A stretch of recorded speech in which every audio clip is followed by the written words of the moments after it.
સુખી થવું હોય તો અમુક ઉંમર થાય ને પછી દેખતા હોય છતાં આંધળા થઈ જાજો. સુખી થવું હોય તો કાન હોવા છતાં બેરા થઈ જાજો.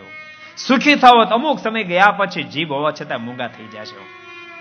જીવનના ઝેર જેવા દેખાતા ઘૂંટડાને પણ ગળા નીચે ઉતારી જાજો.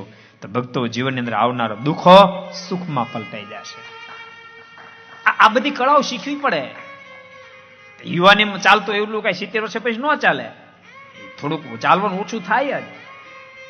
પછી જરાક માણસે પાછું વળી જવું પડે. હવે 50 વર્ષ સુધી આપણે ઓર્ડર કર્યો, છોકરા ઓર્ડર કરે. અત્યાર સુધી આપણે ઓર્ડર કરતા, છોકરા અમલીકરણ, હવે એ ઓર્ડર આપણે અમલીકરણ કરીએ.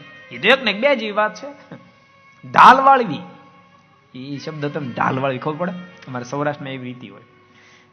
ખેતીનું કામ ચાલતું હોય તો પછી એક જણાના ખેતરમાં 5 દાડા પહેલા લોકો મદદ કરવા માટે જાય. પછી એનું કામ પૂરું થાય ને પછી આ લોકો એને મદદ કરવા માટે જાય. એને ઢાલ વાળી કહેવાય. એમ 50 વર્ષ સુધી આપણો ઓર્ડર ચાલે, પછી ઢાલ વાળે, પછી છોકરાનો ઓર્ડર ચાલે.